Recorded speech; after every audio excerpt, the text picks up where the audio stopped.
की सूचना अभी अभी मिली है कि आपका अपना बच्चा आकाश शर्मा एक बार फिर से इंडियन आइडल पर सेलेक्टेड हुआ है। जोरदार तालियों के साथ उस बच्चे का हौसला बढ़ाइए। और वो आकाश शर्मा आपका बच्चा, वो मेरे बड़े भाई मनीष राव की देन है।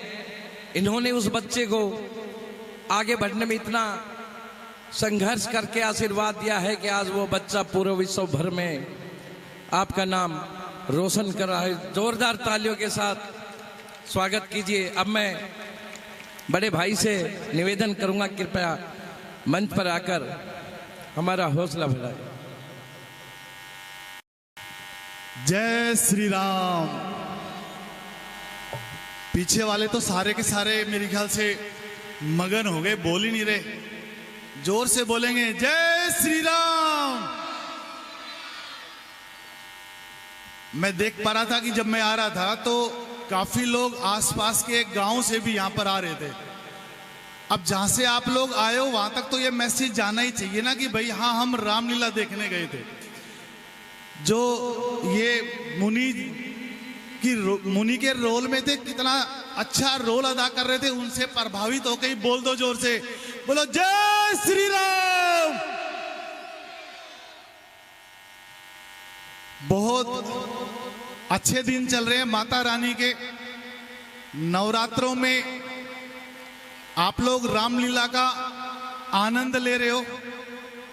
दो चीजें आप लोगों को मिल रही है एक साथ। अब वो दो चीजें मैं ज्यादा टाइम नहीं लूंगा क्योंकि आप लोग सब लोग यहां पर देखना चाहते हैं उन लोगों को। एक तो आप लोग ये देख रहे हो कि भाई किस तरीके से रामायण लिखी गई और एक एक पात्र ने किस तरीके से अपना रोल अदा किया। यहां पर भाई की भूमिका भी देखने की चीज है। माता सीता किस तरीके से अपने परिवार को पालती है उसको भी देखना है। और ये संदेश भी लेके जाना है कि हम अपने राष्ट्र को राम जैसा राष्ट्र जैसे होता था उस समय राम राज होता था, ऐसी भूमिका लेके जाए यहां से रामायण खत्म होने के बाद कि हमारा इलाका भी राम राज जैसा हो, राम राज जैसा हो। आप सभी को नवरात्रों के त्योहार की ढेर सारी शुभकामनाएं। माता रानी आप सबको स्वस्थ रखे, खुश रखे और अपनी जिंदगी में आप लोग खूब तरक्की करें। दो बातें बस मैं बोल के ना अपनी बात को खत्म करूंगा। पहली बात, हनुमान जी के बारे में मैं बताना चाहूंगा। इस संसार में, इस सृष्टि में जितने भी नायक और महानायक हुए, जितने भी, ऐसा कोई भी नहीं हुआ कि जिसको असफलता का मुंह ना देखना पड़ा हो। कोई भी जितने भी नायक महानायक हुए सब लोग कभी ना कभी तो असफल हुए। लेकिन एक नायक जो हनुमान जी हैं, हनुमान जी एक नायक, एक ऐसे नायक हैं जिन्होंने अपनी जिंदगी में कभी असफलता का मुंह नहीं देखा। ऐसा नहीं है कि उनके जीवन में कभी संकट ना आया हो। मेरी बात ध्यान से सुनिएगा प्लीज। ऐसा नहीं था कि उनकी जिंदगी में कभी संकट ना आया हो। बार बार संकट आए, बारंबार संकट आए, लेकिन हर बार उन संकटों का सामना करके वो आगे बढ़ गए और इसीलिए उनको संकट मोचन बोला जाता है, संकट मोचन बोला जाता है। एक उनकी और बात, ये सारी बातें जो आज देख के जाओगे, डेली आप देख के जा रहे हो, अपने जीवन में भी ढालने की हम सब कोशिश करें। पूरी रामायण में कोई भी ऐसा पात्र या नायक महानायक ऐसा नहीं मिलेगा जो परेशान ना हो, जो दुखी ना हो। राम रो रहे हैं, सीता माता चली गई, सारी माताएं रो रहे हैं, दशरथ जी एक्सपायर हो गए। लक्ष्मण मूर्छित हो गए, राम रो रहे हैं। पूरी रामायण में शुरू से लेके ना और अंत तक आप ये पाओगे कि हर पात्र, हर एक इंसान दुखी कभी ना कभी तो हुआ है। लेकिन हनुमान जी कभी दुखी नहीं हुए, कभी दुखी नहीं हुए। और वो कहते हैं, और ये जीवन में ढालना भी चाहिए हम सबको, क्या वो संजीवनी बूटी लेके आए, उस भीड़ में से निकल के ना, भाई संजीवनी बूटी कौन लाएगा? बोला मैं लाऊंगा भाई। सीता माता का पता कौन करके लाएगा? मैं लाऊंगा भाई। पूरी भीड़ में चीर के ना, और जो उनको ताकत मिलती थी, कहां से मिलती थी, ये बात मैं आपके सामने रखने जा रहा हूं, प्लीज ध्यान से सुनना। कहते कि जो भी काम करो वो खुश होके करो, प्रसन्न होके करो, जबरदस्ती मत करो, जबरदस्त करो, तभी हनुमान जी के जैसे बन पाओगे। हर काम को जबरदस्त करने की कोशिश करो। और कहते हैं कि जब आदमी काम शिद्दत से करता है तो पूरी कायनात उसका साथ देती है। तभी भगवान हनुमान जी वो संजीवनी बूटी पर्वत ले पाए, आके ला पाए, और साथ साथ वो समुद्र पार करके ना, और माता सीता के बारे में भी वो जानकारी दे पाए। सेकंड लास्ट, ज्यादा टाइम नहीं लूंगा। आप देखो कि पूरी दुनिया में एक ऐसा सेवक बना, पूरी सृष्टि में एक ऐसा सेवक बना जो सेवक से देवता बन गया, वो हनुमान जी हैं। सेवक से देवता। अब सेवक से देवता, आप सब जानते हो कि उन्होंने अपने कर्म इतने बढ़िया किए कि जितने मंदिर भगवान श्री हनुमान जी के हैं, उतने मंदिर तो श्री राम के भी नहीं है इस पूरी सृष्टि में। उनके कर्मों में जान थी, और पहला ऐसा इंसान, ऐसा नायक जो सेवक से और भगवान से आगे निकल गया, तभी उनके मंदिर सबसे ज्यादा है। अब श्री राम की बात करें, राम राज जैसा।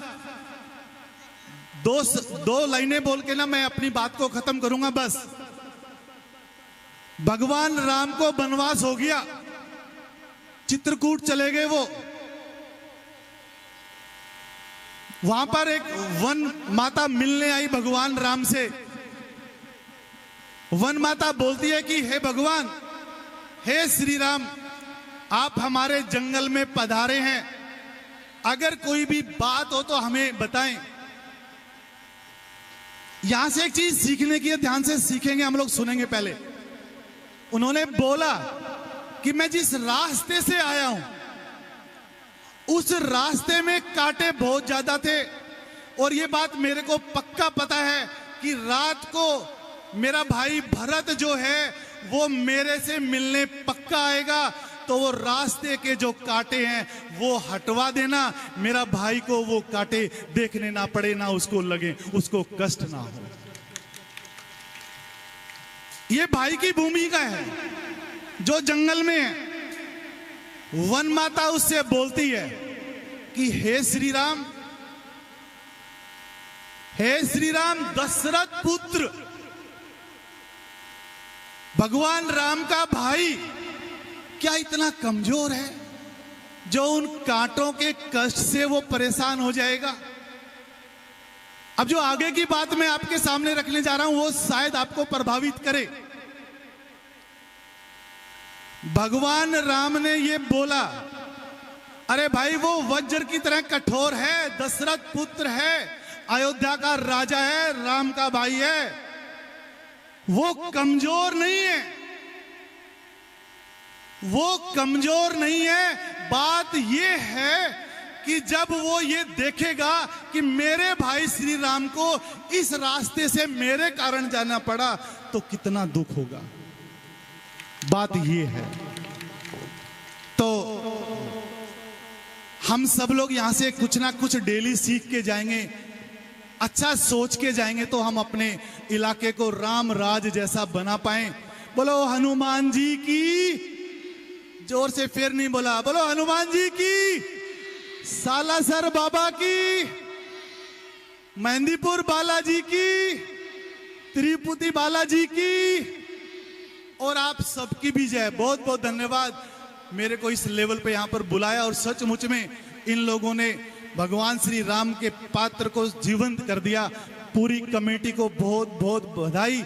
इतना भव्य आयोजन था, और ये आयोजन नहीं है, ये भारत की संस्कृति है, ये हिंदुस्तान की संस्कृति है। हमारे दादा ने भी यही बात देखी, हमारे फादर साहब ने भी यही बात देखी, और हम भी ये देख रहे हैं, और आने वाली पीढ़ियां भी ऐसे ही देखती चली जाएंगी और उनके आदर्शों को अपनाती चली जाएगी। इस कमेटी का जितनी भी प्रशंसा की जाए उतनी कम। एक बार जोरदार कमेटी के मेंबर्स की, और यहाँ पर जो रोल अदा कर रहे हैं उनकी बहुत बहुत धन्यवाद आप सभी का। और मनोज जी कह रहे थे कि भाई रामलीला में तो मनोज भाई साहब और रविंद्र जी सब कुछ तो भगवान का ही दिया हुआ है। आप मेरे को जो बोलोगे, आपके सामने नहीं, भगवान के चरणों में मैं उतना रख दूंगा। ये मैं आप सबके सामने बोल के जा रहा हूं। बहुत बहुत धन्यवाद। संस्कार और हमारी संस्कृति की बात आज बड़े भाई मनीष राव ने जो बताई, वीर हनुमान की वीरता का वर्णन किया, हमें भी इतना नहीं पता था, सच्चाई है, और बच्चों को भी। ये हमारे लिए बड़े ही आदर्श की बात है। जोरदार तालियों के साथ बड़े भाई का स्वागत कीजिए।